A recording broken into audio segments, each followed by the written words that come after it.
Excellent. Good evening, everyone. Welcome to the Bristol Town Council meeting of December 10th. If you could all rise for the Pledge of Allegiance. I pledge allegiance to the flag of the United States of America and to the republic for which it stands, one nation, under God, indivisible, with liberty and justice for all. Thank you, everyone. Welcome. If I may, and I didn't ask my colleagues beforehand, but could I get a motion to recognize the passing of a former town council person? So second. Motion made by Tony, seconded by Aaron. Aaron. Yeah. All in favor? Aye. Any opposed? Thank you. I don't want to say very quickly, but quickly, there was a recent passing of Mr. Ferguson, who was also was a town council person.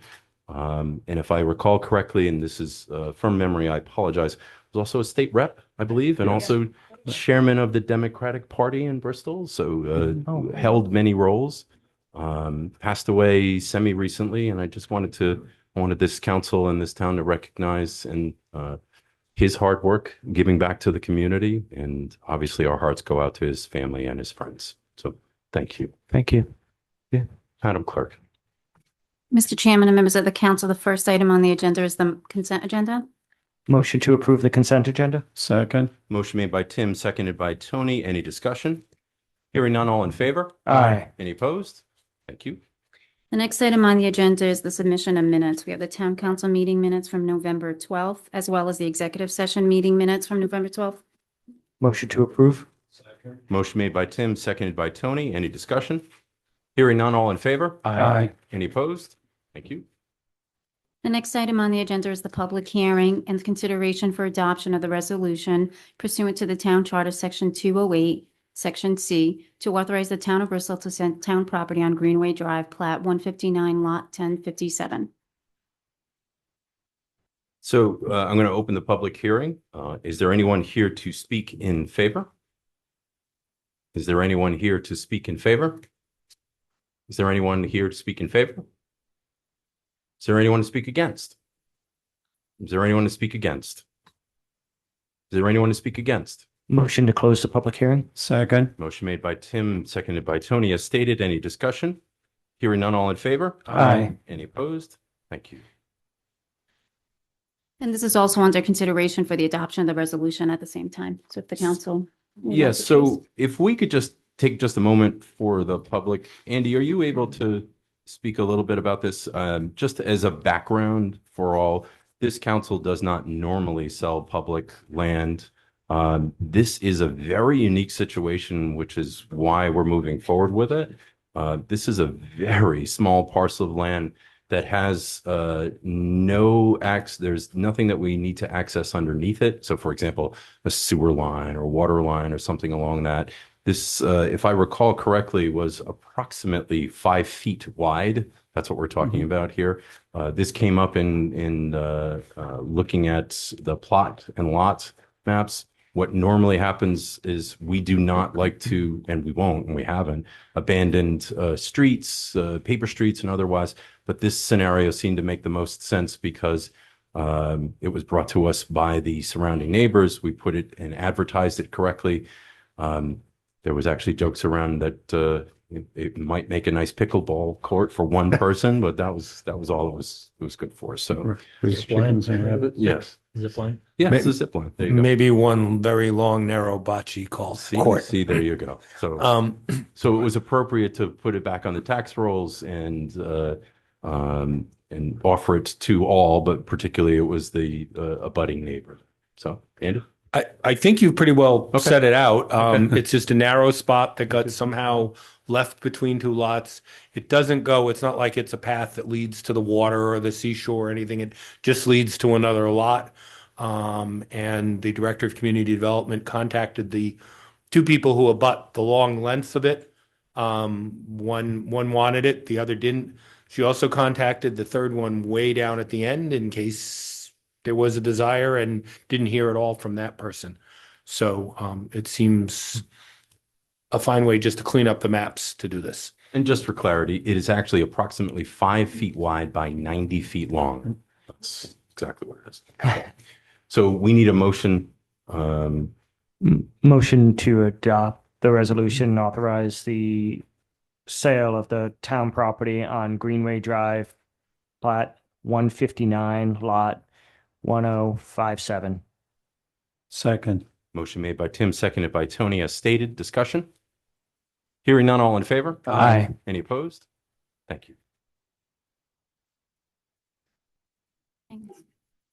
So Chairman and members of the council, the next item on the agenda is C1. This is ordinance number 2025-9, Chapter 22 Sewer and Sewage Disposal, Article 5, Section 22-109, Article 7, Section 22-235, and Section 22-236, and Article 8 for Section 22-316.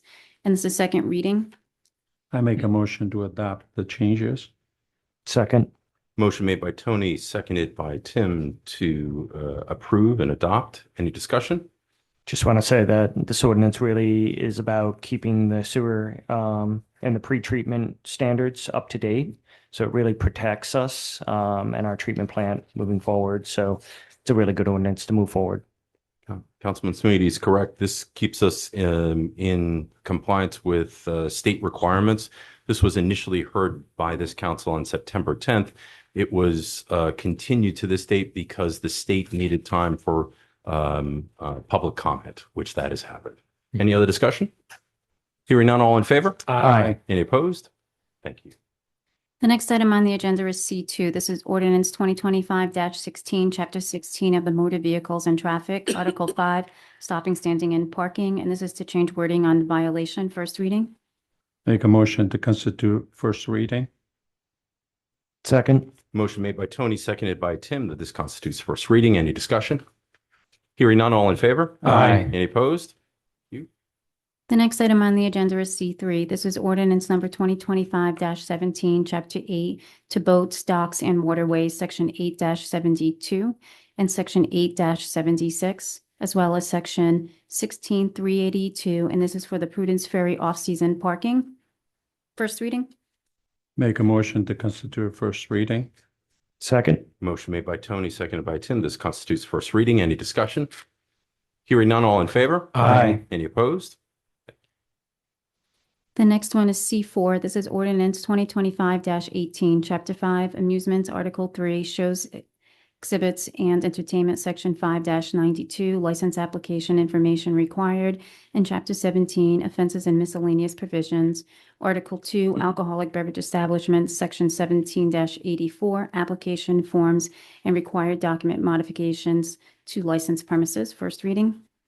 I make a motion that this constitutes first reading. Motion made by Tony, seconded by Mary, that this constitutes first reading. Discussion? For the public, we do a first and second reading. The first one is to kind of a hear ye, hear ye. So if you're interested in the particular topic, and then the second reading is when we typically will have dialogue unless there was something significant that we wanted to change on the first reading. Oh, Mr. Chairman, I have a comment on that. Go ahead. Two, and I know this is first reading, but I would suggest that we add the days of the week unless I missed it as I read through it. I didn't see the days of the week to be included in the hours. For this C4. Yes. So this is just for the sketches and the outlines that are provided by the liquor license and the dancing and entertainment licenses. The hours are in the actual application process. We're not Okay. changing the ordinance on that. Those appreciate are that. already predetermined in the local ordinance. Thank you. Yeah. Appreciate that. Because when I was reading through, I thought maybe they should, but We fully already, understand. It you're one makes step ahead sense. of yourself. You did that a while ago. Good job. Any other discussion? I was just going to say, I think this ordinance is great because it really helps us evaluate changes over time with the photos and the plans, because always restaurants are always changing and they want to do different things. And this really helps us give a really good view of it. So really happy this is moving forward. Also will make it easier for the departments, to make the recommendations for us. Absolutely. as well. Absolutely. Yep. Good point. Good point. Thank you. Any other discussion? Hearing none, all in favor? Aye. Any opposed? Thank you. The next item on the agenda is D1. This is Karen Binzer, Executive Director for Blythewald Inc., 101 Ferry Road. This is a request for a vitrilling license. Based on the positive recommendations, make a motion to approve. Second. Motion made by Tim, seconded by Tony to approve. Discussion? Hearing none, all in favor? Aye. Any opposed? The next item on the agenda is D2. This is Catherine Marshall for St. Elizabeth's Holy Rosary Solidarity, 577 Wood Street. This is a request for the bingo license on January 23rd from 5:30 to 9:30. Based on the recommendations, I make a motion that we approve it. Second. Motion made by Tony, seconded by Mary to approve. Any discussion? Hearing none, all in favor? Aye. Any opposed? Thank you. The next item on the agenda is D3. This is Margarita Shops for VFW Post 237, 850 Hope Street. This is a request for the bingo license on the second Thursday of each month through September 2026 from 5:30 to 10 p.m. Based on the positive recommendations, make a motion to approve. Second. Motion made by Tim, seconded by Tony to approve. Any discussion? Yes, when is this to start? I know it's through September 2026, but how soon is this to start? Immediately? Yes. Reading through the thing, it It's is, to start immediately. okay. Thank you. So you can get your bingo fixed tomorrow, probably. Yep. Excellent. Plenty of bingo here. Absolutely. I think January. Any other Bingo, discussion? Tony, bingo. bingo. Hearing none, all in favor? Aye. Any opposed? Thank you. The next item on the agenda is D4. This is Michael Cockcroft for Dean's Deli, 8 Gooding Avenue, request for vitrilling license. Is Michael here? Oh, great. Good.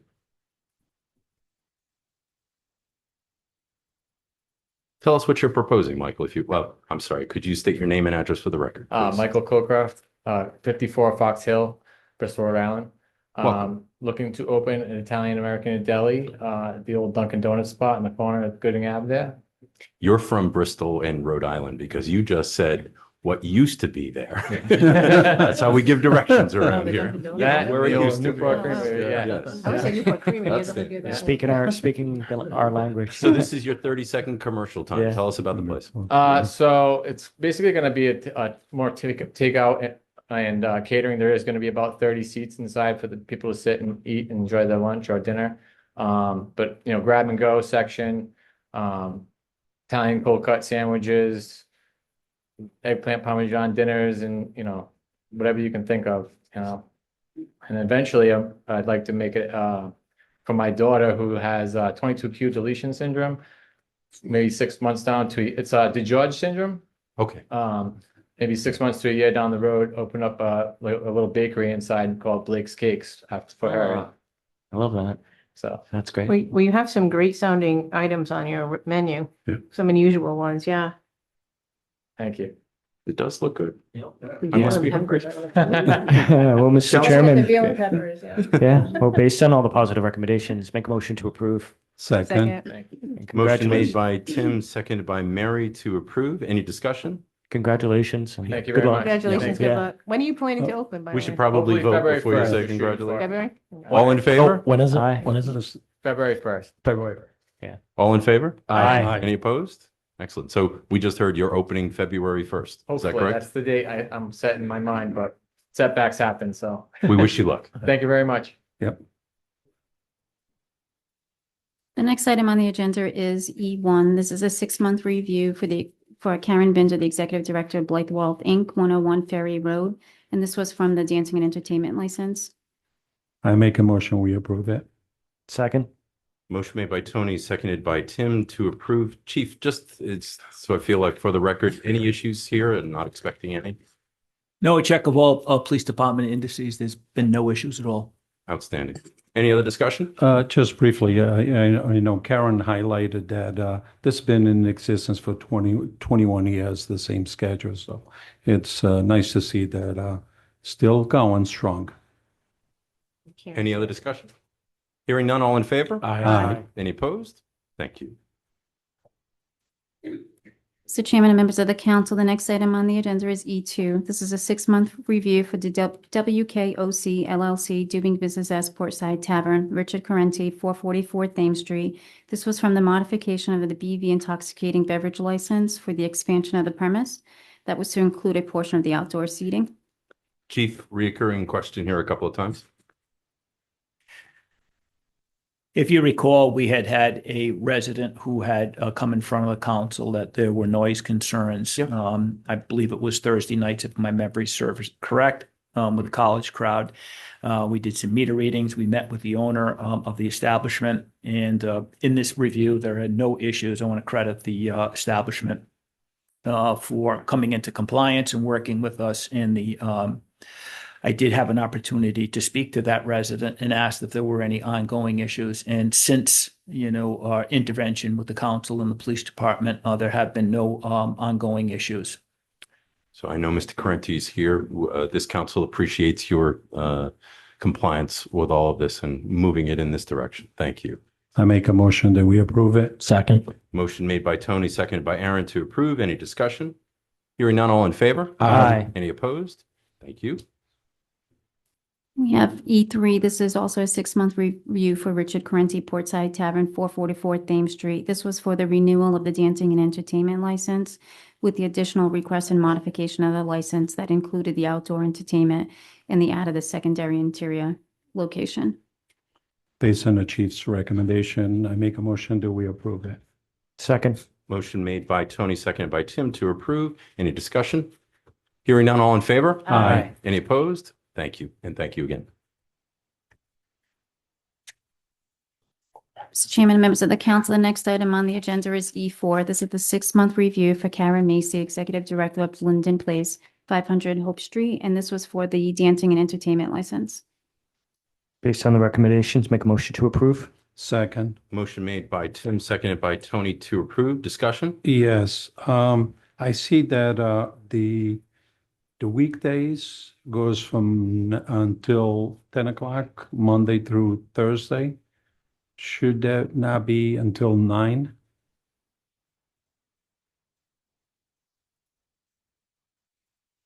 The town ordinance would be 9, Monday through Thursday, and then Friday, Saturday, and Sunday are different times. Let me just double check that. It's a good catch, Tony.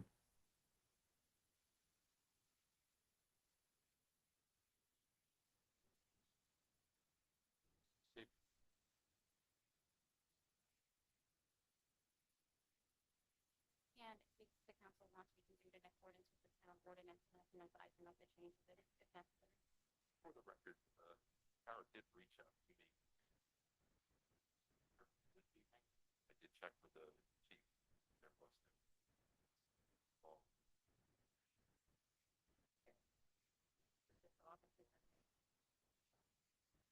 I mean,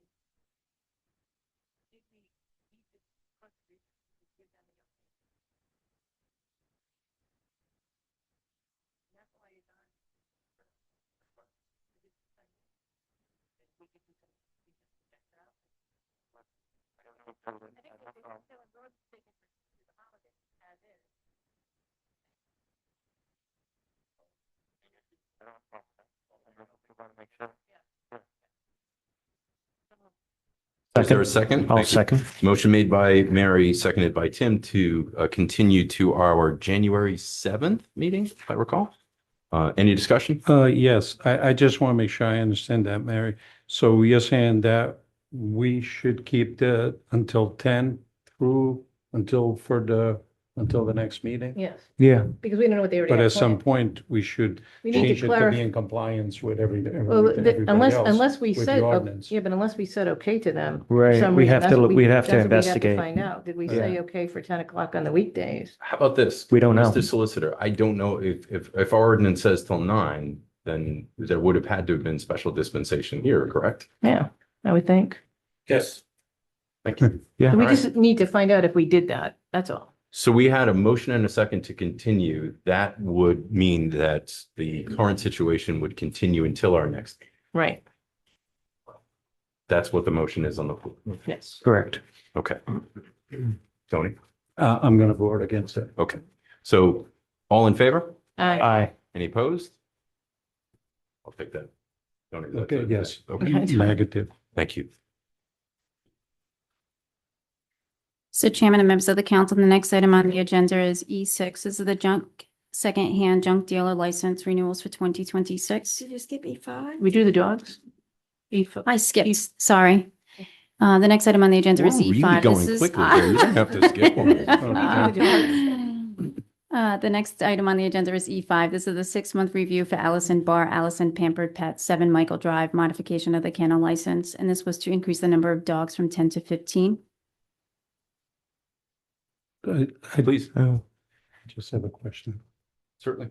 Do you want Go to ahead. ask now? Absolutely. Okay, when we voted last time, I believe we capped at 15. Am I correct on that?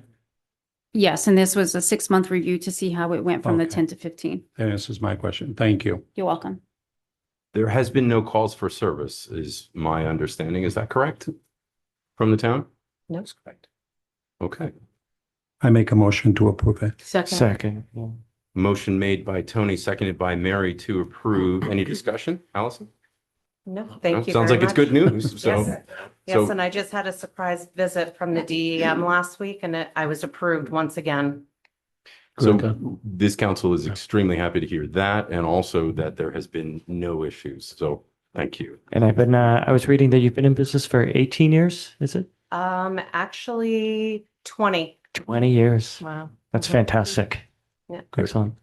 All in I do a favor? lot. Great. Aye. Any opposed? Thank you. Thank you. Mr. Chairman, members of the council, the next item on the agenda is E6. This is the junk and secondhand junk dealer license renewals for 2026. Based on the positive recommendations, make a motion to approve. Second. Motion made by Tim, seconded by Tony to approve. Any discussion? Hearing none, all in favor? Aye. Any opposed? Thank you. The next item on the agenda is F1. This is Niles Weldy on behalf of the Rhode Island Brewers Guild. Request permission to sell and serve alcohol on town leased land for Ocean State Brewers Festival at the Bristol Golf Park, 96 Broadcommon Road on June 27, 2026 from 2 p.m. to 5:30 p.m. Is Niles here? Niels. Niels, Niels. sorry. Niles is not, but Niels is. So could you tell us what you're proposing? We have it in front of us, but just for the record. Yeah, certainly. This is a craft beer tasting festival exclusive to breweries that are from Rhode Island. So this is designed for marketing exposure, consumer engagement, so that those breweries have a chance to interface with their biggest fans.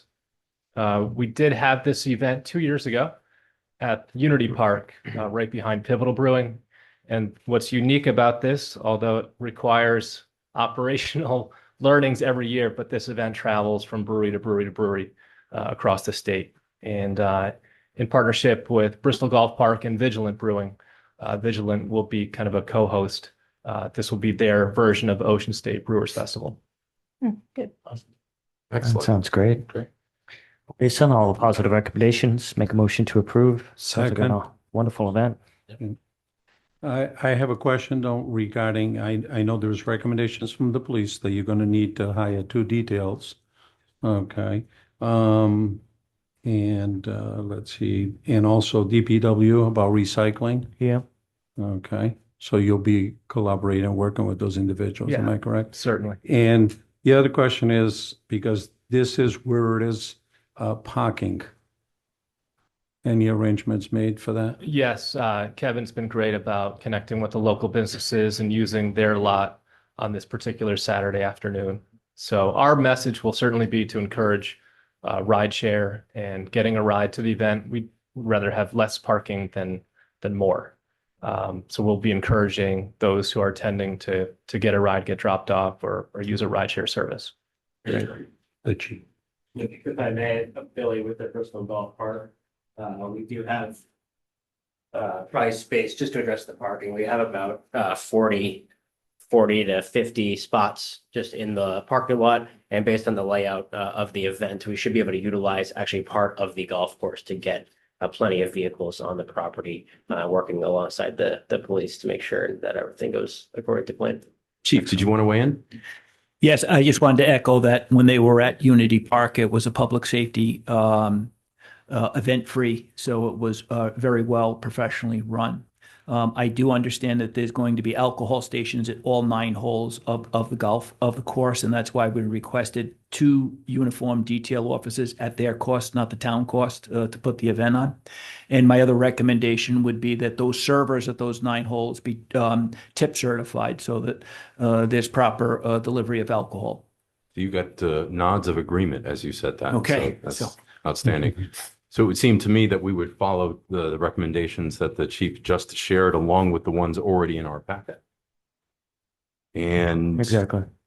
and we had a motion and a second already. Any We other did. discussion? Hearing none, all in favor? Aye. Any opposed? Good luck. Good luck. Thank you. Cheers. Cheers. Cheers. Now I'm hungry and thirsty. Mr. Chairman and members of the council, the next item on the agenda is F2. This is Andrea Rounds on behalf of the Steering Committee of Solom's Heritage. Request council consideration to adopt a resolution endorsing the designation of Solom's as a national heritage area. And just for the record, I wanted to note that there's 3 received at meeting documents on the council dais, one from Linden Place, one from Bristol Arts Museum,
Fort Marker Project, Coggeshall Farm, all of whom are part of the Soames Heritage family.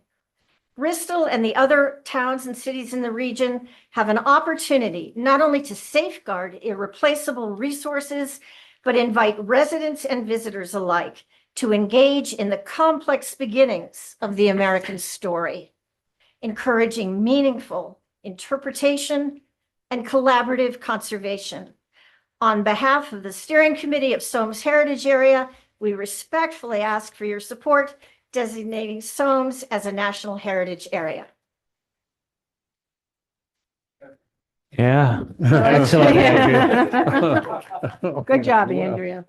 Now, I think this is an amazing project. I mean, I want to thank you, first of all, for taking the time to speak to us individually or however you did it, to everyone to be able to explain all of this and provide this documentation.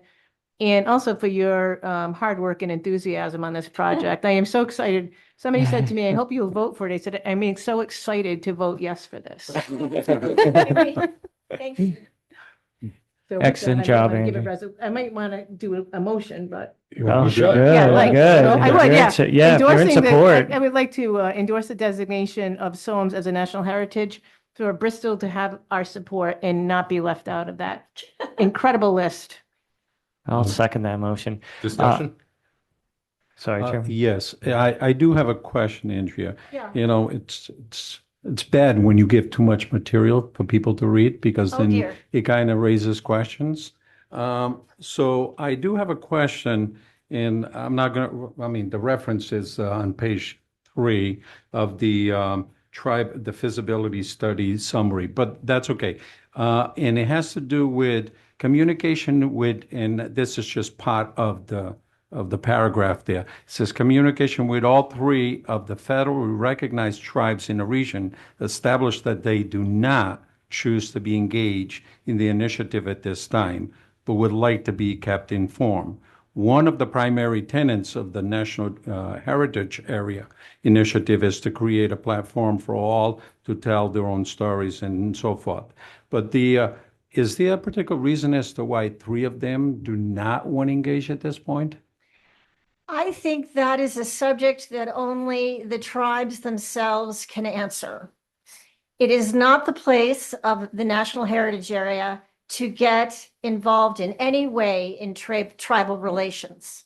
Mhm. It's not our place. What is important to us is that we offer a platform for all voices to be heard in a National Heritage Area and all tribes to be heard. So while they may not be inclined at this point, we absolutely are keeping the door open because history is rich and fluid and mutable. It's not one thing or another. We see the importance of seeing and having all different kinds of voices talk about history from different perspectives. And we look forward to the time when the nationally recognized tribes would like to join us in that. And sometimes it'll take the designation to make that happen. Okay, thank you. You're welcome. No, Andrea, thank you so much for everything that you've done. I think that it takes an incredible amount of work to do this.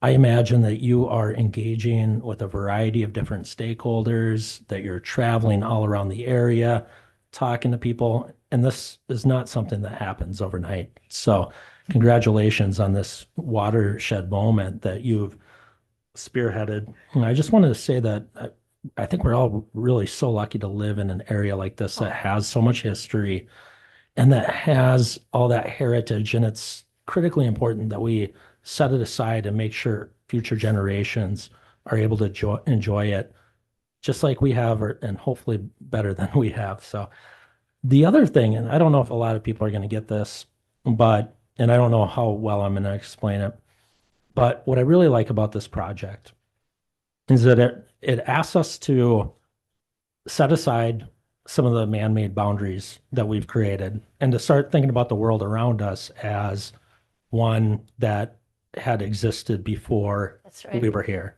Right. And to know that people have used this land in a variety of different ways before we came here as well. So I think that's it really made me think about that a little bit in that way. And I think that just to be able to pause and reflect on that was kind of an important experience for me that that I had after talking to you. So I appreciate that. I'll pass it on to Tim. Sure. Andrea, I love your vim and vigor for this when we sat down together. But I'm super proud to support this resolution. By endorsing this National Heritage Area designation, I just want to emphasize to everybody, it's not changing any local control or land use. I think it's important to point out. We're emphasizing that the history, these landscapes, these living communities matter. I think it really pulls out the history.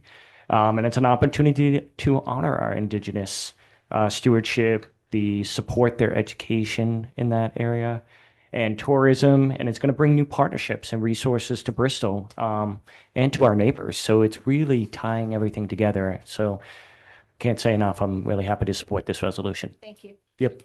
I'm personally disappointed that you were not more enthusiastic. So the resolution is brief, straightforward, and just says that the last line is we are proud to join the communities of SOAMs in endorsing the designation of SOAMs as a national heritage area. I think that captures it well. I think my colleagues captured it very well. This is an opportunity to get federal funds to protect and enhance, I suppose. And I think it's outstanding. So we have a motion and a second. Is there any other discussion?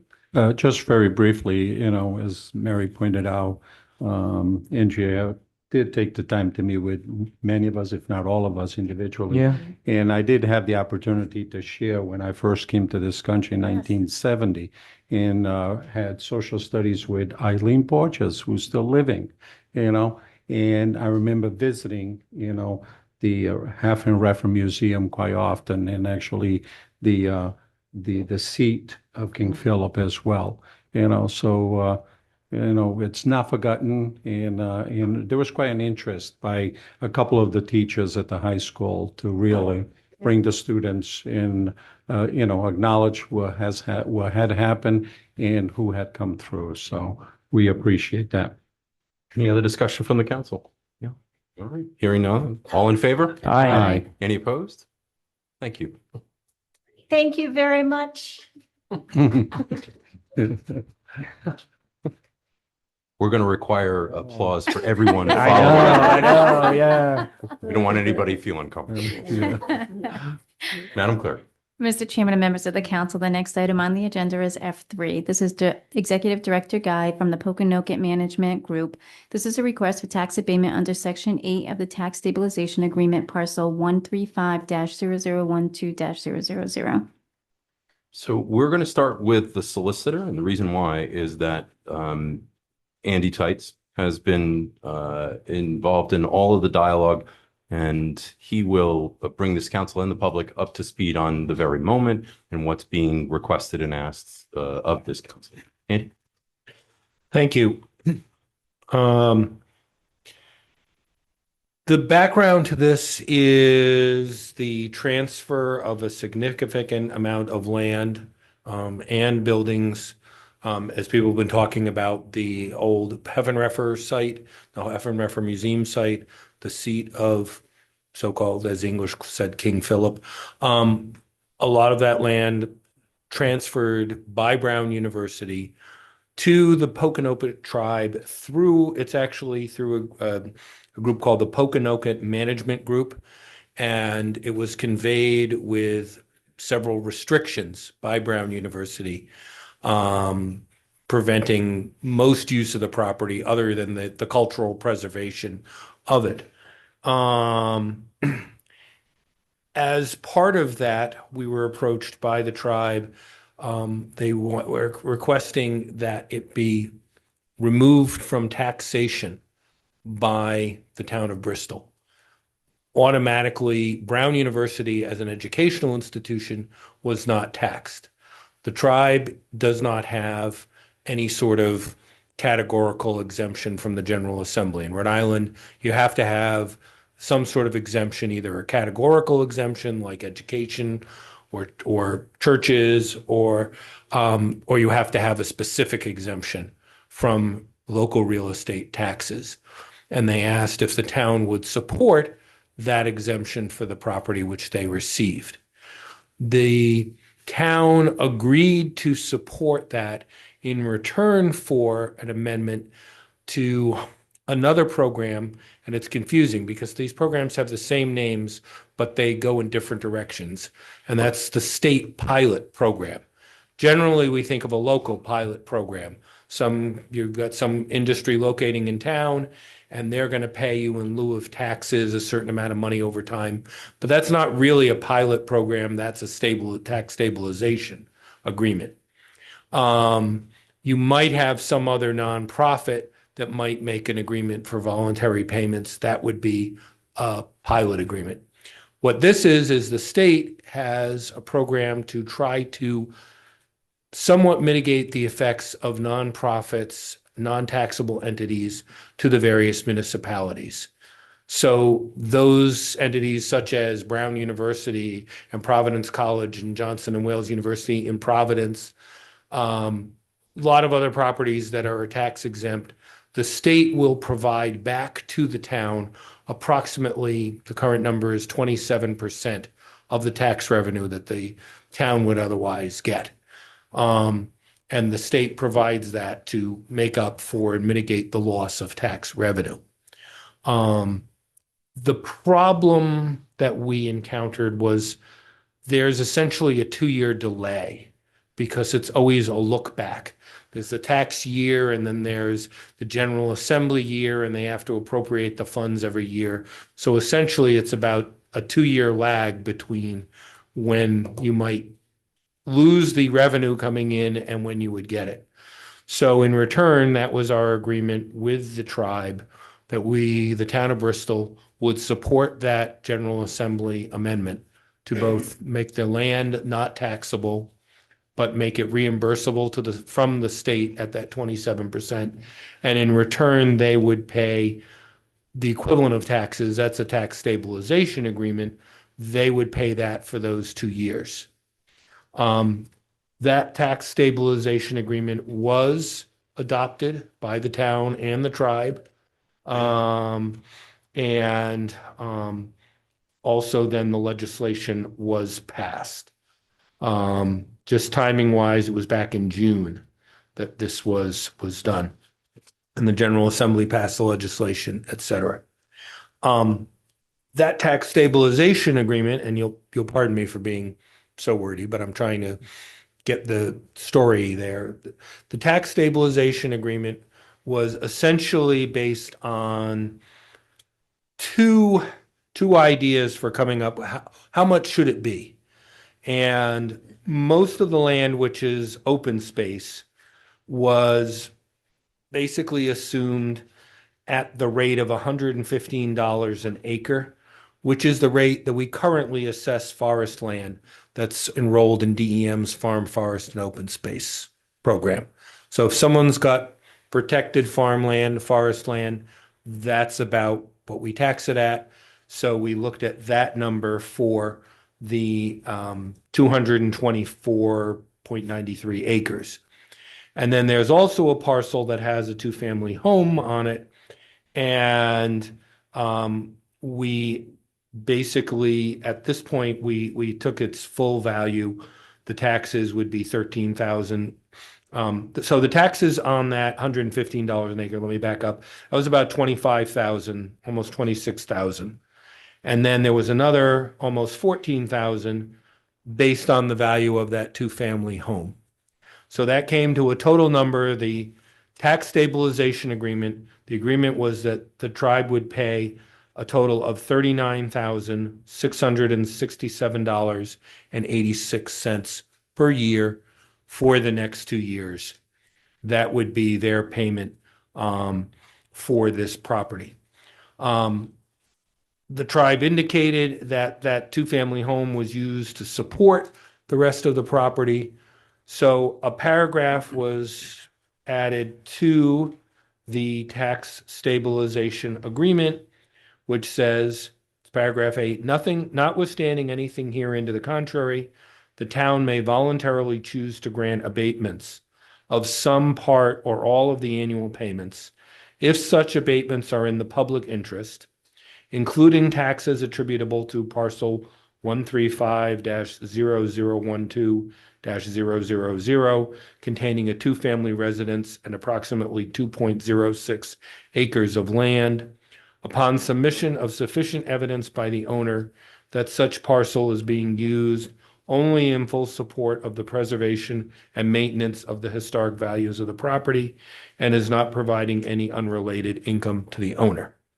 So that was put in the agreement that they would have the right to come to you and seek further abatement, which they have come to you tonight. They've requested basically abating the entire amount attributable to that two-family home, which is taxes of almost $14,000 a year, $13,809.98. So that's the procedure here. You have agreed in the tax stabilization agreement that they may apply for it. You'll consider it. You're not at all obligated to grant it. You can grant it, you can deny it, you can grant it in part. That's up to you. They provided supporting information, including information about the rent rolls on the property.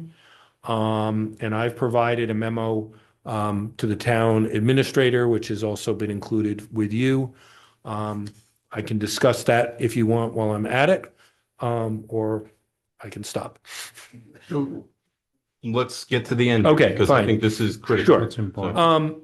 In looking at it, I do not see the use of this building for the full-time use, full-time care and support of the property. It's not caretakers who spend their whole time taking care of the property, which I think, at least that was my indication when we were negotiating this agreement. If that was the case, I would be supportive of the full abatement. I do see rental income here. Maybe it's not full market rental income, but I see a significant rental income. And the descriptions as provided with their attachments seem to indicate that these are not full-time jobs taking care of the property. These are things that people do in return for a break on their rent, and to be there, they help on weekends and evenings. They do work around the farm. I'm not denigrating that, but it's not full-time care, at least as provided. And that's why they're here. They have the opportunity to present to you what other information may be relevant. But based on what was provided so far, my recommendation, and I think the town administrator had picked up in the tax finance director, was that we would suggest an abatement of half of the amount requested, half of that $13,309.98, which would be a total of $6,904.99. And I think we would suggest it just for this year. And they can come back next year if things change either way. But they can come back and request the abatement next year. That would be our recommendation. Okay. Representation from tribe, if please. Good evening, council. First of all, my name is Ty Palermo. I'm a resident of Cranston, but I represent the Poconoke Management Group. It's all right. You're from Cranston. It's Well, okay. after We won't hearing hold it Andrea's against her. presentation, I think I would have relocated.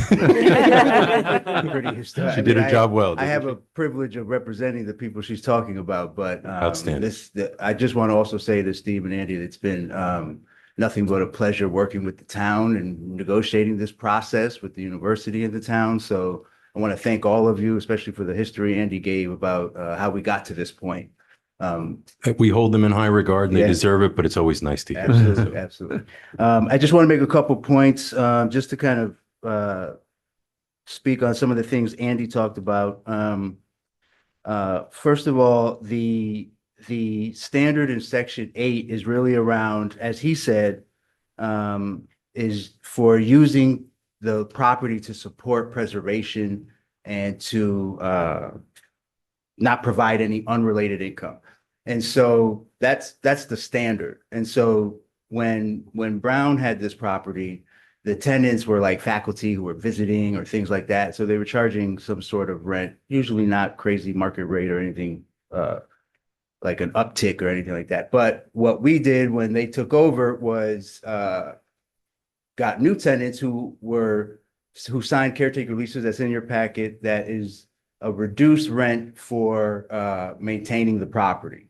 And they do so in a variety of ways. You'll hear more about that from the people who actually do it. But I just wanted to reiterate that the standard in our agreement is the intended use and no unrelated income. And so what they get from that house is put back into the house so that, you know, you can keep the utilities running and maintain the property that the house is on. But these folks are specifically furthering the purpose of this property that, you know, we all in agreement are trying to preserve and conserve. So I just wanted to make those points in particular. And also I'll leave it to the tribe to kind of really speak about really what goes into caretaking, but also we just finished the first full year of property ownership in November. So we really haven't experienced what a full 4 seasons takes to maintain this property. So we're still in that learning phase. And the management group itself, although it's pursuing funding, doesn't have any substantial income beyond what they get from this rental home with the caretakers, which again, like I said, goes right back into the property. So just want to add a little context to that and answer any questions before I move on. Just for the record, I'm not sure where my colleagues are, but so as this conversation, I find that close to the vest makes the conversation change.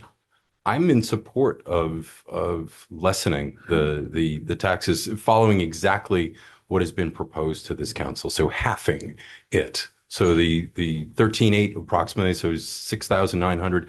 I'm already in support of that. And so I just, as people, that doesn't mean you shouldn't come up and speak and share your thoughts, but you should know that you're sharing your thoughts with someone who's already in support of going that direction. Thank you. Appreciate that. And I'm not sure where my colleagues are, but that's the feel that I got from everyone. So thank you. Thank you. Of course. Please. Who is coming up to speak? Because nobody else.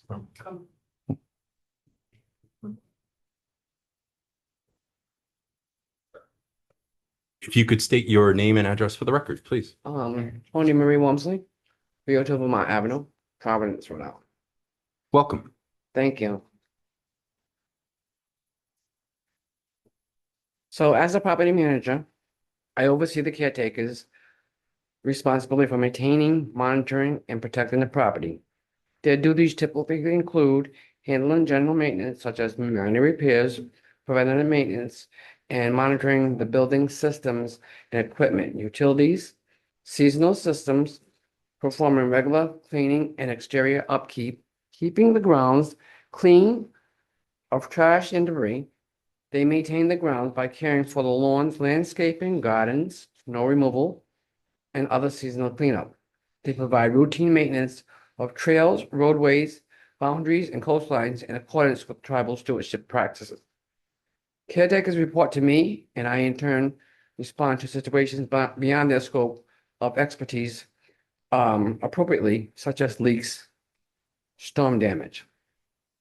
The caretakers also aid security by conducting routine inspections of property boundaries, sacred sites, and archaeological features, and check for vandalism or damage and report unauthorized activity, trespassing, and ecological disturbance. They are the eyes, excuse me, and ears of the 255 acres and over 2 miles of shoreline.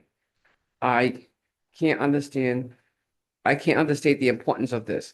We have been made aware of and have addressed hunters trespassing on the property to hunt deer, illegal deer stands, blinds, and makeshifts, bathrooms for stalking and hunting deer on the property. Gutting stations have been found hanging in the trees on the property. Shots have been heard coming from the shorelines and casings found. Carcasses have been found. People are trespassing on property, excuse me, making paths that are harming vegetation. They are trespassing to fish and cutting down trees. People have discarded furniture and such on the property, and vandals have removed Poconoket signage. Because of the caretakers on the property in communication with our tribal security. Our tribal head of security has formed relationships with the Bristol Police, the Rhode Island DEM, and making Bristol a safer place. Lastly, the contributions that are collected monthly are used to pay for insurance, electric, oil, propane, water, septic, sewage. In the past few months, we had to pay for our boiler repair and purchase sub pumps to maintain and manage the water in the basement during the excessive rain periods. Please note, we are not profiting from this arrangement, and anything less than 100% abatement would hurt us. Thank you. Thank you. Is there anyone else that would like to speak? Good evening. I am Sachem Tracy Dancing Star of the Pokanoket tribe. I live on 41 Fales Avenue in Barrington, Rhode Island. Welcome. And first of all, I would like to thank you. I am part of the SOAM's Heritage Area Steering Committee, and I would like to thank you for passing that. We've been working very hard to get to this point, and I'm very excited that you've done that. I bring greetings tonight on behalf of the Pokanoket Tribal Council, the Council of Chiefs, the Council of Elders, and the Pokanoket Tribe itself. I am coming before you because I am requesting 100% abatement. And I know a 50% abatement sounds fair, but that is a lot to our people. We have just been on this property for 1 year. November marks the 1-year anniversary of the land being put back into our hands. We are not a tribe that receives federal funds. We are not a tribe that has businesses or any other sources of income. And as the property manager before me just spoke, we're basically breaking even on the contributions that our caretakers give to us. By the end of the year, with the money that we have to put back into the property, we don't have any money left. So although 50% sounds great, we don't have it. That's a lot. That's a lot for us. So having the Pokanoket tribe on Patumtuck brings substantial benefits to this community. Patumtuck, it holds deep cultural, historical, forest, and coastal significance. Our tribe stewardship of this land protects sacred sites, archaeological features, and preserves cultural traditions that will offer valuable educational programming and opportunities for local schools, as we just talked about previously, with some of the high school teachers wanting to bring their students onto the land. We are the ones who are going to do that. We are the ones who can okay that and provide those educational tours and programming for them. And, we will also be doing this for residents and for visitors, for tourists. We are working on one of 3 projects right now with Save the Bay. And this project will be part of an educational tour that we are planning and will offer on the land. These projects that we are undertaking, it's sweat equity. It's, there really isn't funding that we're pumping into it other than volunteers and people and tribal people saying, we want to make this work. We have something great to offer. Let's do this. There are 2 other projects that will offer cultural and recreational activities and events for the community as well that we are working with Save the Bay. And they are just a wonderful team of people to work with. Our historic and cultural sites and natural landscapes, they will draw visitors. It's going to support tourism. It's going to create economic opportunities in Bristol.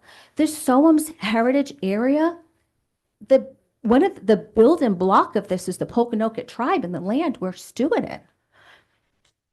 Furthermore, our indigenous land management practices support healthy forest, resilient coastlines, and thriving wildlife habitat, all of which strengthens this community's environmental stability and climate resilience.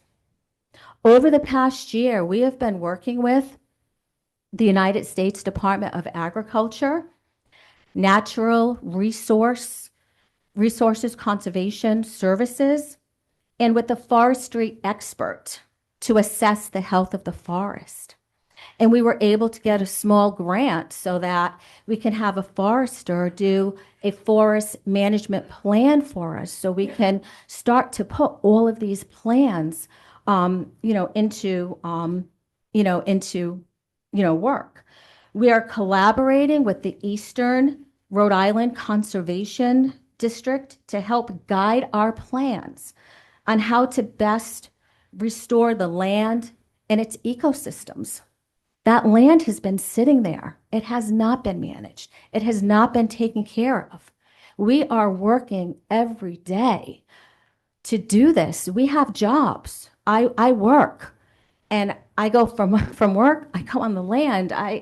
We are just constantly trying to get this up to where it needs to be with no resources. We're exploring agricultural initiatives, indigenous farming, gathering and foraging, which is important for pollinators, pollinator pathways, and the restoration of native species of vegetation. We are exploring the sustainable use of ocean resources in collaboration with support from additional entities such as local educational institutions. For example, a Roger Williams University law student focused his master's research project on pollutants in the bay that prevent shellfishing. More specifically, identifying the root regulatory causes of wastewater discharge and potential remedies.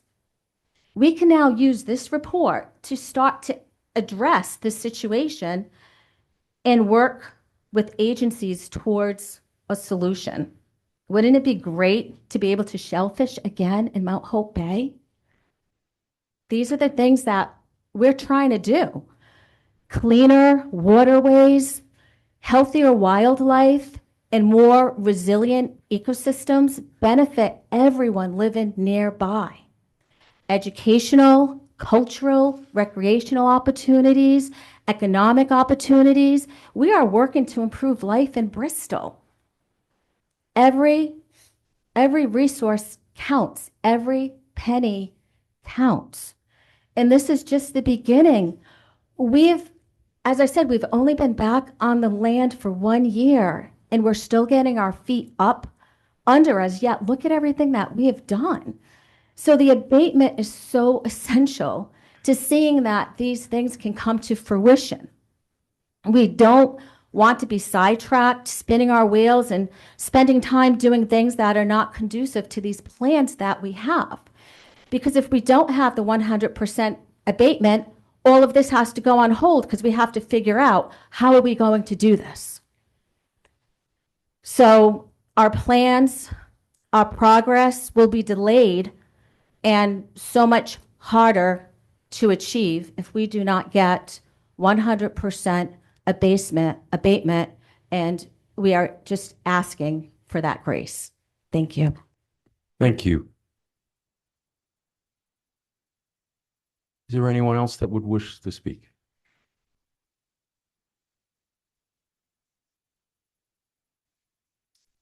Okay.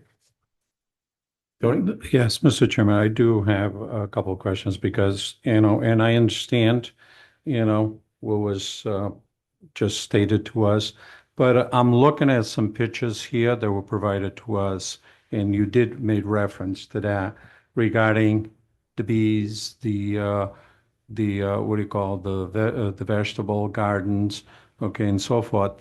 I mean, there's going to be products produced out of that. What will happen to those? Won't that generate some revenue at all?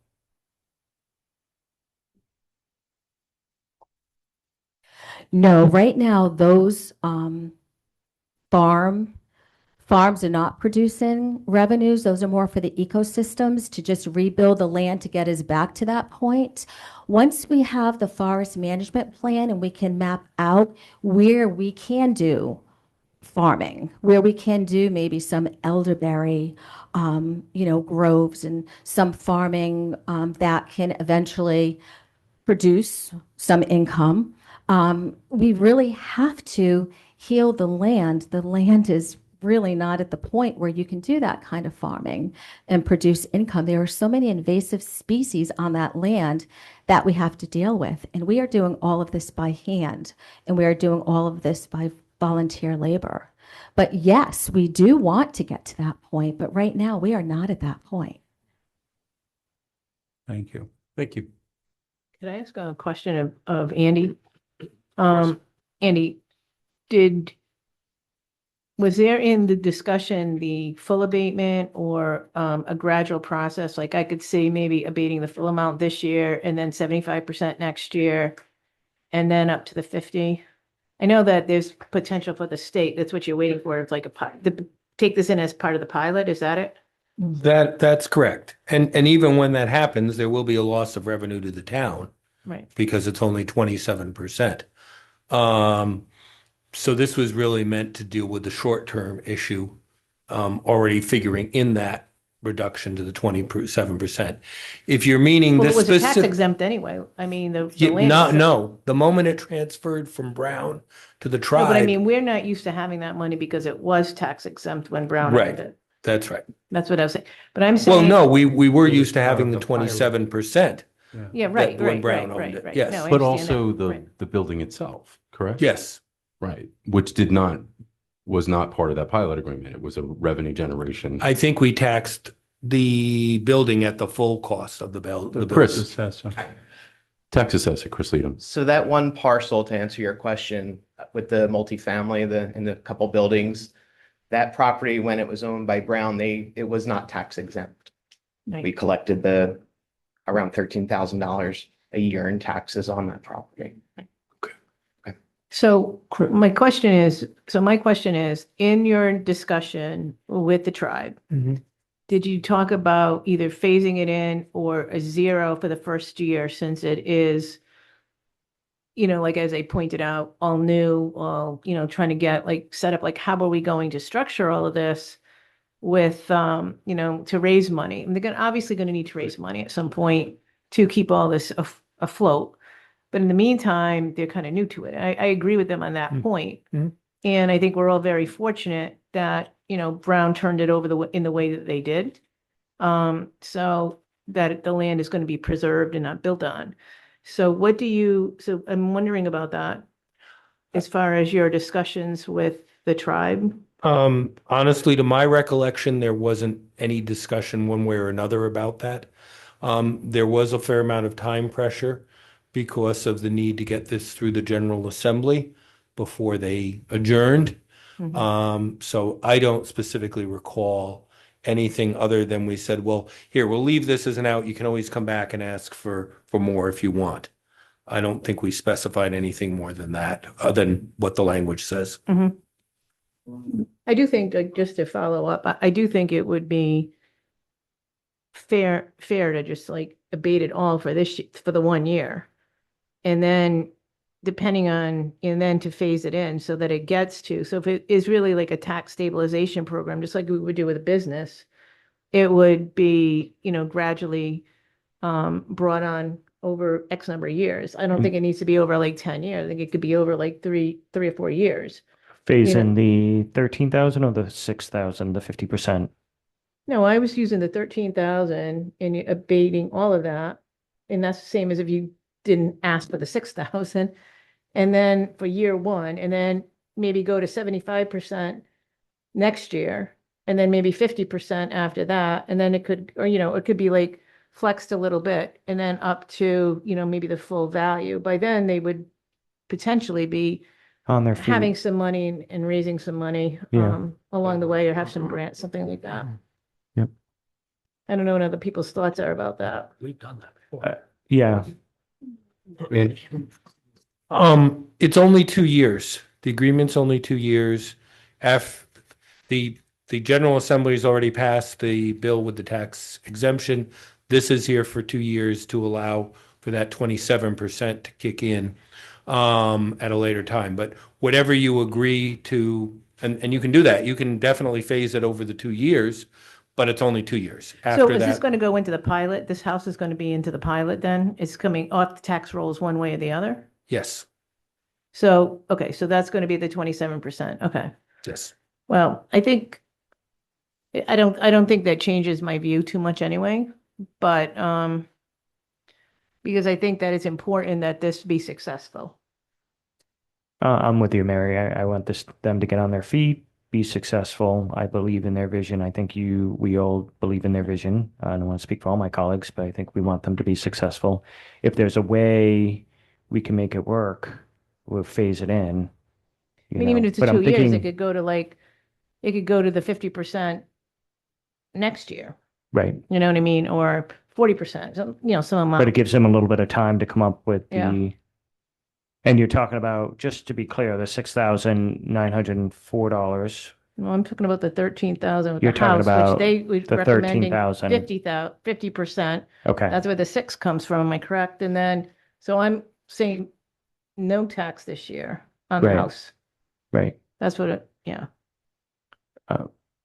Chris. Oh, Sorry. no, I I was think just you're gonna gonna ask say- the same question I'm I gonna was just going to ask. say, Chris, on the tax of uncollected abatement for this, and what's your opinion on, So I guess, risks? If not, well, something to think about, we've already budgeted, we came to the tribe with this TSA back before I think we finalized our budget. So we budgeted this year to have that 13,000 in revenue. So when you're making that abatement, we're basically writing the check for that 13,000 where we're not collecting the money that we budgeted our budget on. So that's something to consider. If we were to, take less of a hit this year and then budgeted next year first, at least we wouldn't need to, write out that check or not collect that. We'd be budgeting for that change in revenue, if that makes sense. yeah, so just explain to me, if we went the recommendation of the solicitor and yourself of the 50%, Mhm. but we did a phased approach, because I think that's an even balance. Is there a way to phase that out or spread those payments out to allow them to get on their feet, Mhm. raise money, come up with the So- $6,000? so I'm I guess just what I'm I'm- just exploring options with you. Yeah, and I'm thinking out loud, if you were to do, instead of the 0 due this year, and I know they're getting on their feet and maybe that not having a bill this year helps more, but it would save the town if we did if you wanted to collect a certain percentage this year and then let's say nothing next year, to make up that same number that you want to do, it would be less costly to the town, but that's. But I mean, the town would be able to withstand the abatement. I mean, it's Yeah, I'm not, not saying whether you can or you can't. I'm just saying it's when you budget for something, and we don't have to have an abatement and write off of our, collections that we're not receiving that money, it's easier to budget for it the following year, but whatever you're comfortable with, obviously. I understand that, but quite often in our council packet, there are abatements all the time. Sure. Like, that we approve. So it's not like every single penny that you anticipated comes in, because we make those exceptions. I mean, you were talking about this current year right now, right? Correct. And so it's really only it's this whole year you're counting on it, but there's basically 6 months left of the year. Okay. So I mean, I understand what you're saying, but I think that we're very, very lucky.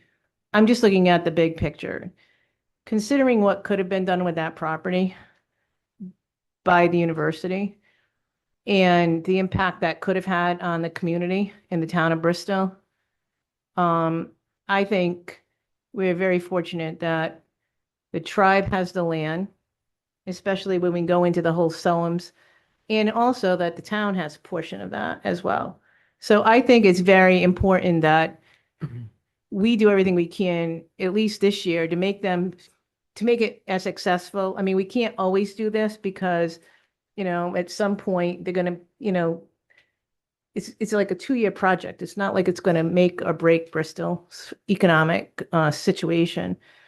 But it is important for the future that they need to get on their feet. They need to find some funding sources. They need to find some grants, and they need to figure out, like, can they, are they going to charge to bring these school kids down? Like all of that stuff. I mean, there's a lot of work to be done, and the fact that these are all volunteers, I just think it would be beneficial for everybody involved, including us, that we set that off and we allow it for this year. That's my thoughts about the situation. And Andy, I just had a question because it is still considered an income producing house, right? It's still producing some income. By us doing what we're discussing, does that open us up to set a precedence for other income producing historic properties to come in and ask for full abatement as well? I mean, I'm just thinking I sit here and I have to represent the full taxpayer as well. Would this open us up to anything? Well, I think this is my usual answer, yes and no. It's I okay. think, yes, it certainly does open you up to other people coming to ask for it. Legally, no, it doesn't set any precedent of you having to grant it to anyone else. Okay. I mean, I think Okay, great. I would think at some point, if all of this is successful and you've got all these partnerships out there, I would think that you're going to have some staff along the way. And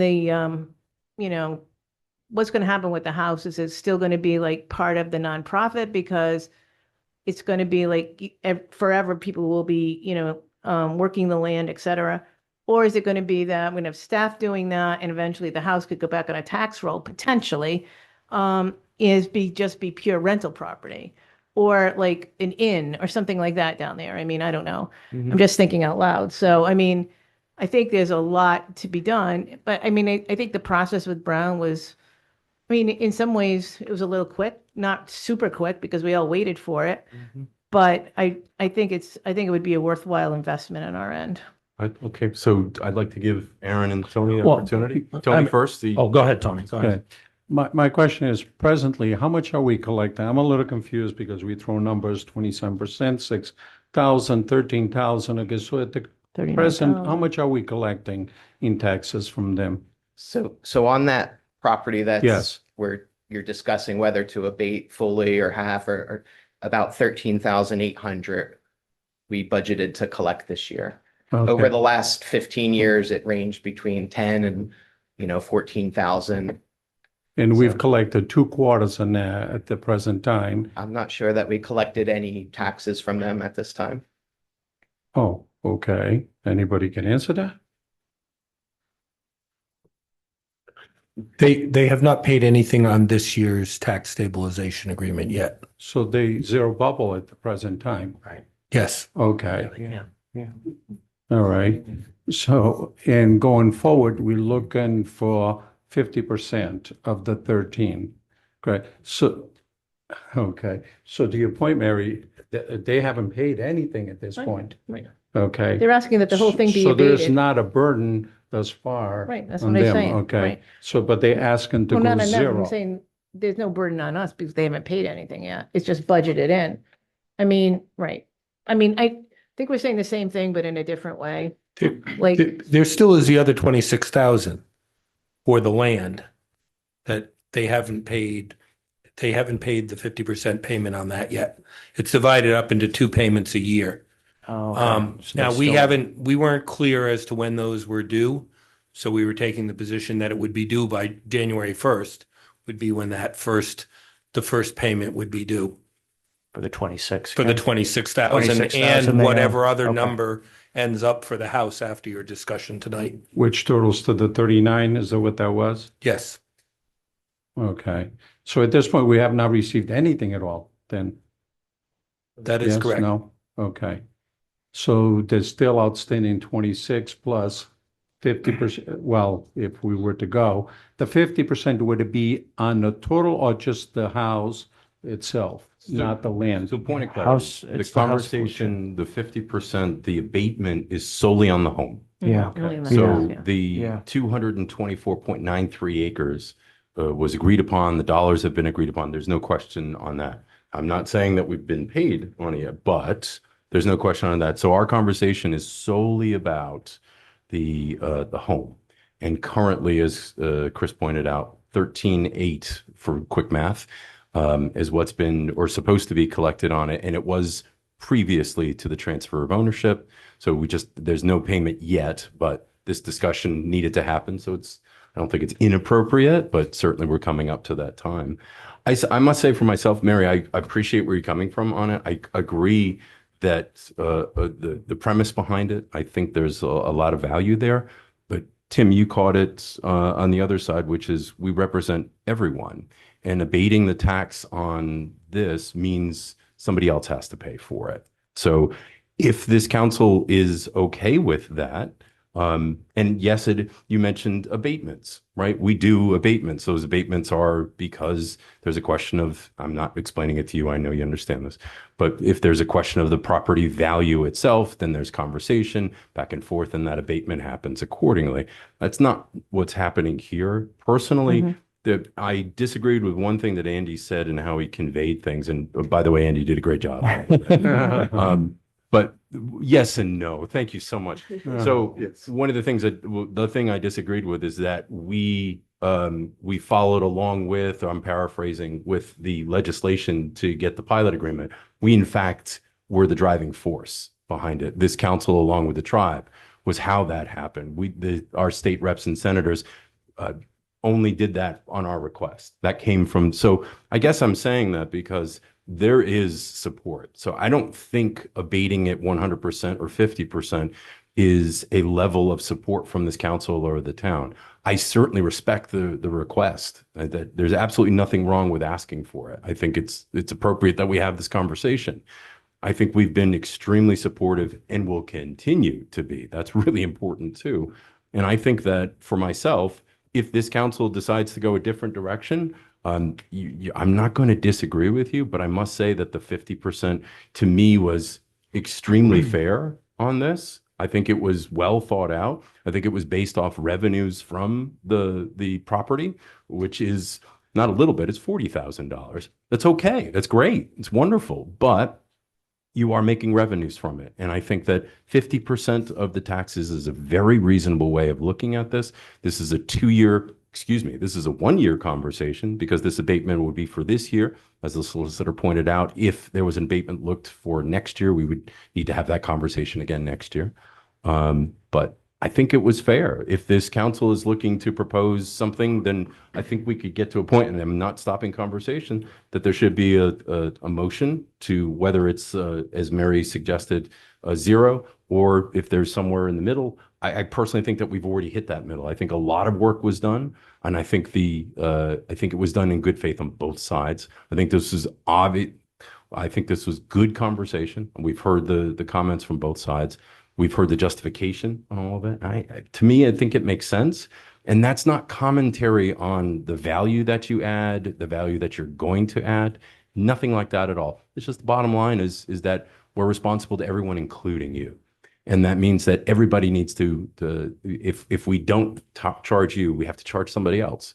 And that's with everything that we do, not just this conversation. Colleagues? I just want to, I feel like I need to weigh in a little bit here. I mean, 50%, it did sound like a really good deal in terms of what we were doing. But what I have heard here today is they're on the hook for $39,000. And it sounds like they're going to have a really hard time already paying the $26,000. And it does bring a little bit of context that they are trying to get up off the ground and everything like that. And this is, a place that they're calling home. So I just want to add that in there that, the $39,000, that adds an extra layer right there, I think, on it as well. And the fact that even hasn't been paid. So it's going to be an uphill climb on that one. Right, but if I understand correct, it would not be 39. It would be the 20, whatever it is for the land, 26. 26 plus 50%, so it'll be 6,000, so you're looking at 32,000 versus Something like that. 39,000. Well, I guess what I was saying is that I guess if that's the 13,800 is totally abated, they'll still have the 26,000 that they have to pay. Yeah. Right. Yeah, well, I'm Which, happy to make a my- motion to that. I'm happy to make a motion to discuss it if you'd like me to. Please do. Okay.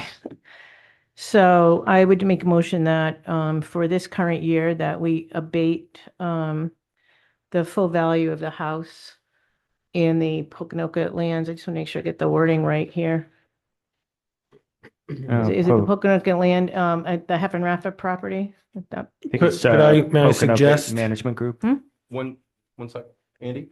May I suggest that you abate the amount for this year of $13,809.98 from the tax stabilization agreement? Yeah, that's what I said. Yeah, Okay. that's what I was looking at. My thing went like my computer, what I shut heard. down on me, so I don't. Is there a second for discussion? Second.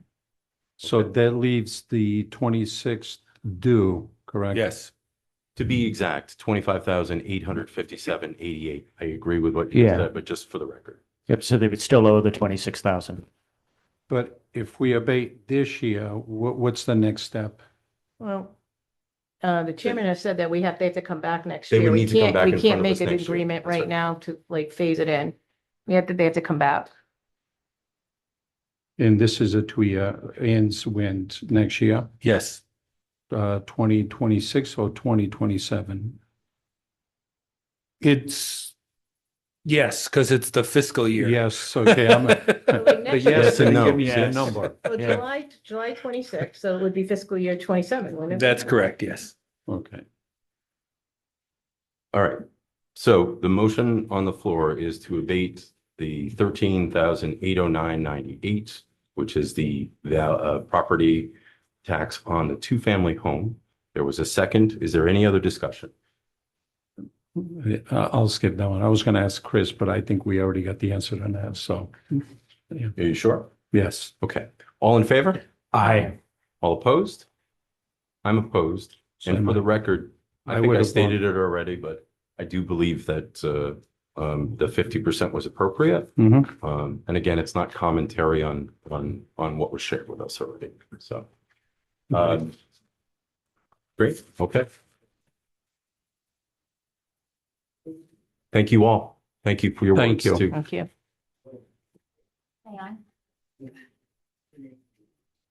Mr. Chairman, members of the council, the next item on the agenda is G1. This is the Board of Tax Assessment Review. This is for 2 3-year terms, one for the Democratic alternate and one for the Republican alternate, set to expire December 2029.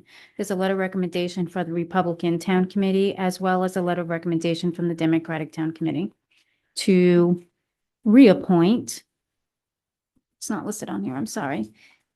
Peter Hewitt and Cornelia Nina Murphy. I make a motion to approve both appointments. Second. Motion made by Tony, seconded by Tim to approve as stated. Any discussion?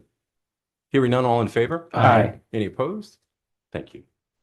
The next item on the agenda is G2. This is the Board of Tenants Affair. These are appointments to fill 2 2-year terms set to expire January 2028.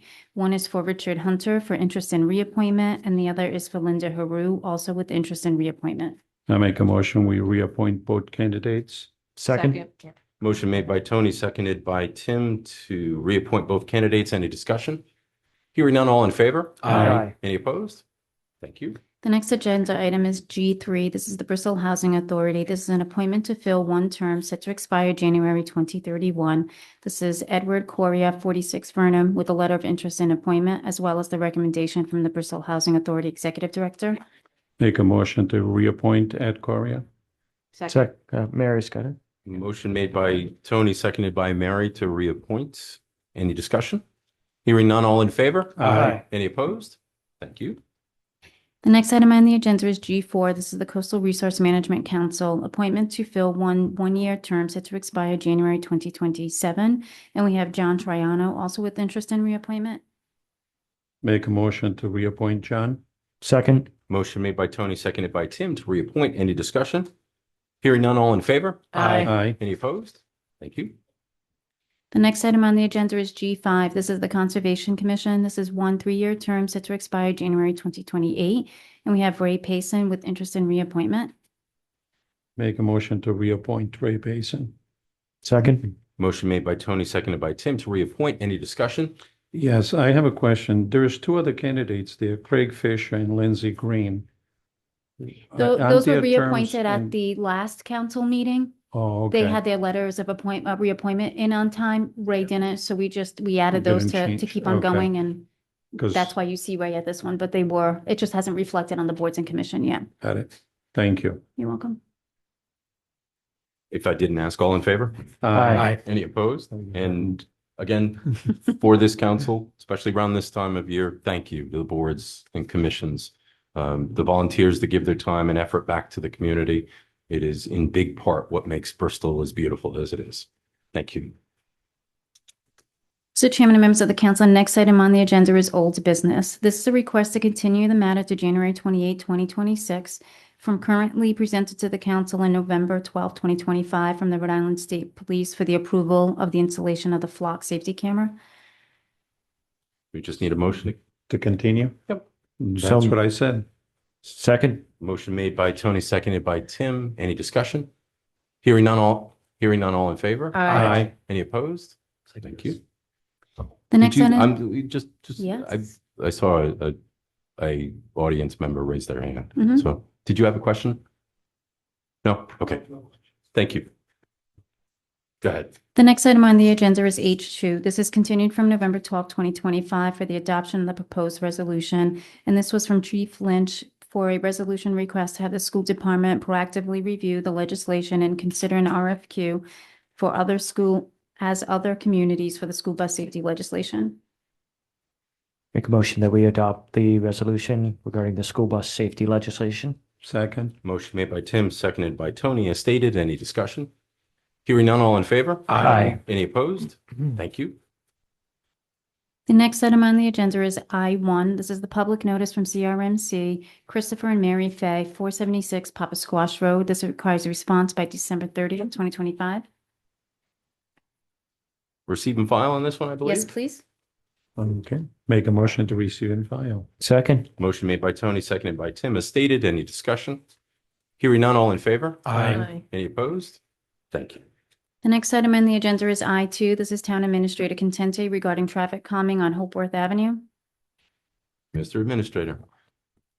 Thank you. So we did receive a traffic calming petition. The required number of signatures were on there for Hopeworth Avenue. Police Department initiated a traffic study, and they did find it to have speeds high enough to warrant further engineering. So our recommendation is to the council pursuant to the policy at this point. We have to recommend that we expend funds to get a traffic calming system designed by an engineer. Once it's designed, it could be physical, like speed bumps or speed humps. It could be just striping on the road, narrowing the road. Could mean signage. It could be some type of a radar controlled sign, but we'll get a recommendation from a traffic engineer, and then we'll come back again for obviously it would have to be budgeted for. But right now, there is no money in the DPW budget for this, so it may take us a little while to get the engineering done, like next year's budget.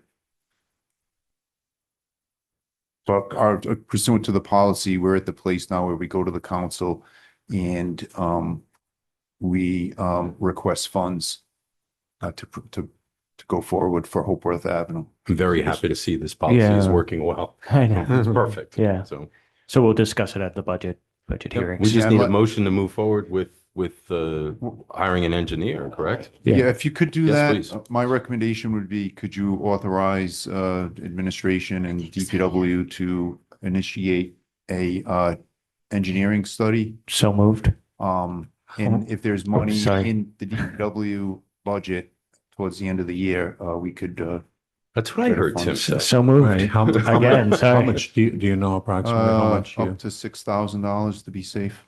Okay. So with a cap of 6, then? It's also what I heard Tim say. Is there a second? I think there was a second. Second. Thank you, Chairman. Exactly. Aaron? Second. Second, Aaron. Okay. Thanks, Discussion? Aaron. Hearing none, all in favor? Aye. Any opposed? Thank you. Thank you, Mr. Administrator. Mr. Chairman and members of the council, the next item on the agenda is I3, Town Administrator Consenti regarding Gooding Avenue and Metacom Avenue pedestrian signal. Mr. Administrator. So this was a safety concern that a resident brought to my attention, and I took the information in, and sure enough, a short time later, while I was stopped on Gooding at Metacom, I did see it, I observed it with a woman crossing the road. So what appears to happen is, like everywhere else, when you press the signal to stop left and right traffic, the perpendicular traffic has a green light to go. So the pedestrian usually should be using caution before proceeding. In the case that I saw, the woman did use caution. She started crossing in the car in front of me on Gooding Avenue, probably not paying attention, sped up, and she didn't know which way to go. She started running across the road. So I think all I'm asking for is council's support in having the traffic commission, state traffic commission, look at stopping traffic at all directions for Metacom at Gooding upon signal by a pedestrian. I think it makes total sense. Mhm. So I support the administrator's request to the Rhode Island Traffic Commission to review the situation. That was a motion. Is there a second? Second. Seconded by Mary. Discussion? Hearing none, all in favor? Aye. Any opposed? Thank you. The administrator show this evening. I know. What's up with? The next item on the agenda is I4, Town Administrator Consenti, and this is an update on the compost sale revenue and operational review. So at this point, this is for information only, so that you're not surprised in the next few months. I will be coming forward with additional information. I listed what our compost sales have been. Yeah. And quite frankly, it's not doing well. There is the PFAS, the forever chemicals issue. So in past, we would do an RFP and we'd get a couple of responses for companies that would buy our biosolids compost. So biosolids is the sludge from the wastewater treatment facility. I know you all know this, but for the public's information. The biosolids, which is the sludge that we take out of the sewer system, we mix with yard waste. We've been able to sell it in past years. This fall, we've stopped selling it. We can't sell it. No one's buying it. We believe it's attributed to Maine banning land application, Connecticut banning land application. Massachusetts requires us now to take PFAS samples. In Rhode Island now, for the first time this October, we had to give them our first PFAS forever chemical levels in our biosolids. So the trend is not looking good, the sales trends for our product. So we are looking, Beta Engineering and several other of us in administration have been working together, looking at what our other options are. We're the only community in the state that does biosolids composting. Everyone else is incinerating it, either at Cranston or Cinegrow up in Woonsocket, which right now I think a lot of it is being shipped to Ohio. So we're looking into all of this, what the costs are. The costs as of this morning, I got additional information. The costs are very, very high. Hundreds of thousands of dollars a year it's going to cost us to eliminate or dispose of our biosolids. But I didn't want to get too much into it. This was more so that you're not surprised and you find out that we've been working on this for months. But we do have a permit with DEM to store a certain amount of compost, biosolids compost on our facility. We're trying to be in compliance with that. So eventually we're going to have to stop the compost process. That's what it appears as of today, unless we can find an outsource for it. But the future of biosolid compost does not look optimistic. So this will be something that will be coming forward with additional details and data with the different options that are available to us. So I just wanted you to be aware of that's what we're working on. Mr. Chairman, I make a motion, we receive and file for the time being, since the administrator will be coming back with additional information. Yeah. Second. Motion made by Tony, seconded by Tim to receive and file. Any discussion? Besides, thank you for, Yep. I mean, I know it's not good news, but thank you for the update and the information. So, Mr. Chairman, one other thing I do have to say on record, we are in compliance right now. So Rhode Island does not have a PFAS limit. So our product is still, it's still in compliance with our regulator, which is Rhode Island DEM. So we are still in compliance making what we have. It's just banned in several New England states now. Yeah. Thank you. Be interesting to hear what our options are at budget time. Yeah. All in favor? Aye. Any opposed? Thank you.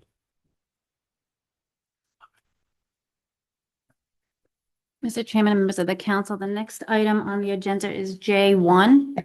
And this is bid number 1074, long-term lease for the former Byfield School Building. And we had the bid opening today at noon, and the council should have a copy of the bid in front of them, and let the record reflect that there were no bids received for this bid.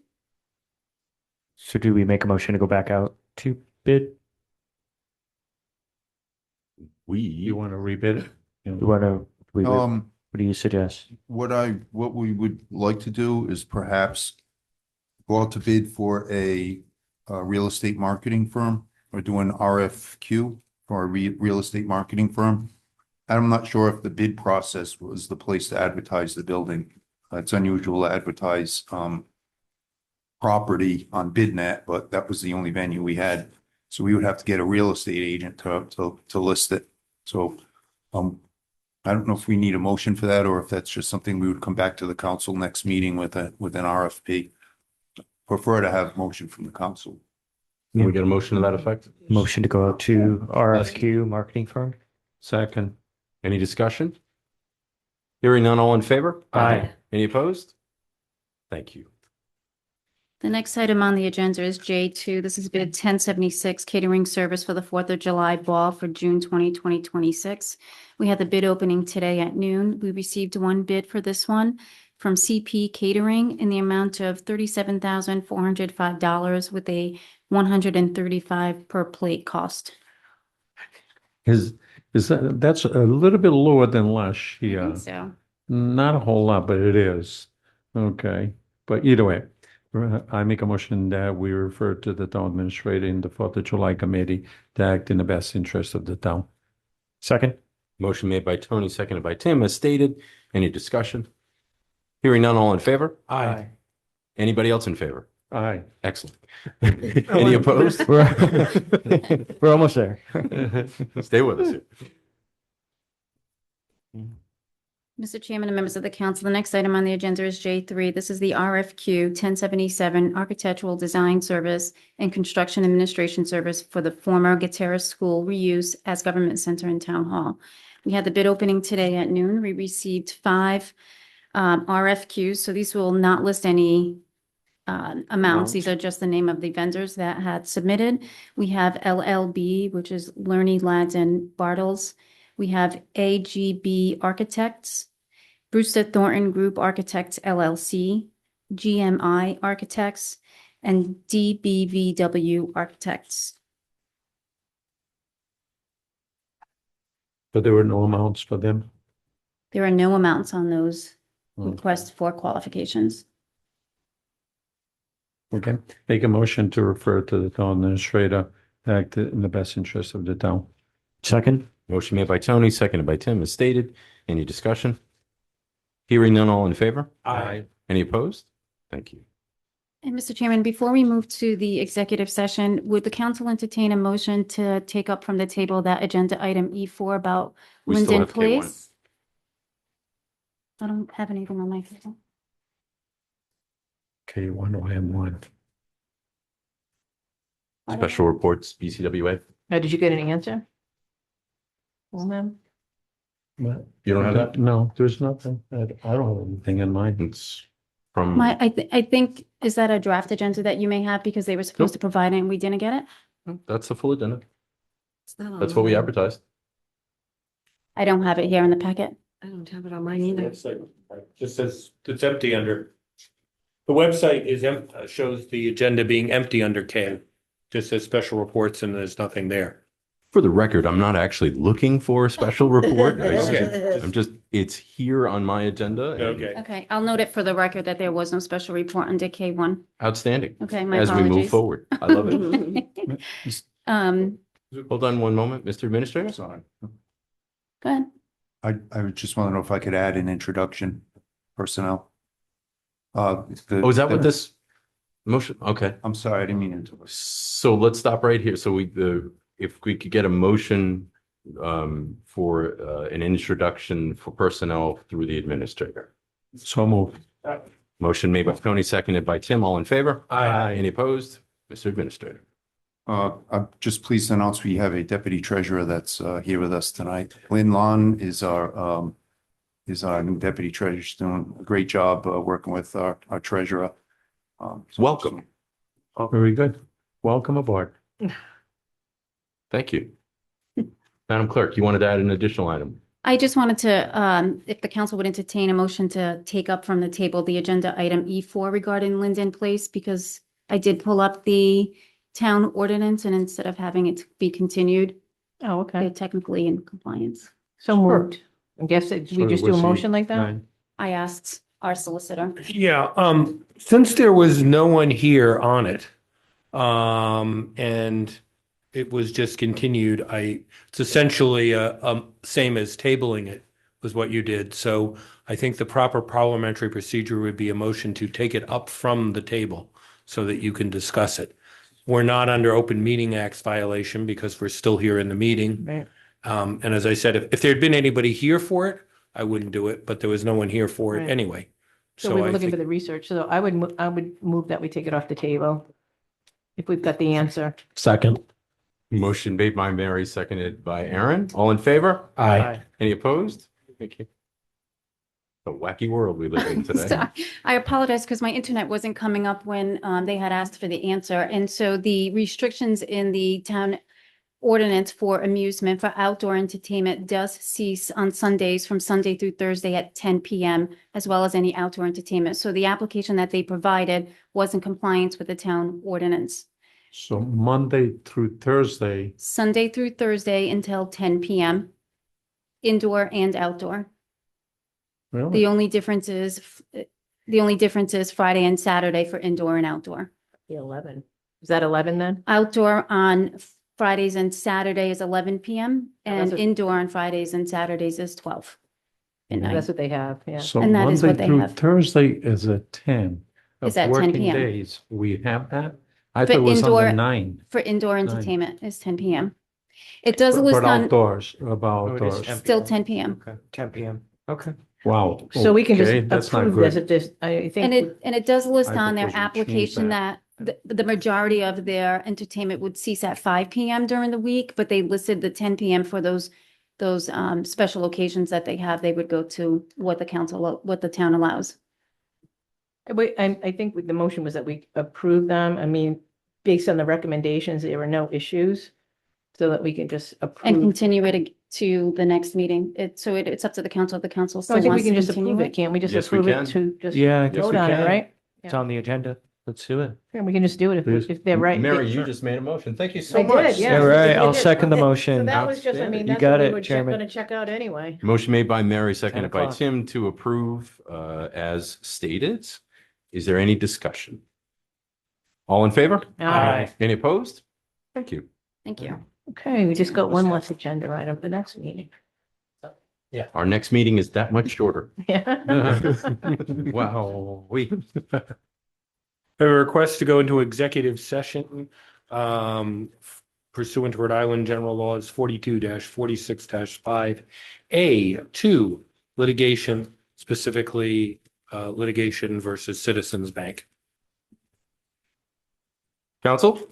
Motion to go? Move. So move. Motion. Is there a Second. second from Tim? So a motion made by Tony, seconded by Tim. Any discussion? I do. It's just on behalf of this council that we wish you Merry Christmas, Happy Holidays, Happy New Year. And we are all, we usually say this at Thanksgiving, but on behalf of the whole town, whether it's our elected colleagues, employees, and volunteers, we live in a beautiful community and we're all very thankful for it. All in favor? Aye. Any opposed? I have to say it in Go ahead. Portuguese. Go ahead. You can say all that in Portuguese. Go ahead. Boas festas, Feliz Natal e Feliz Ano Novo a todos.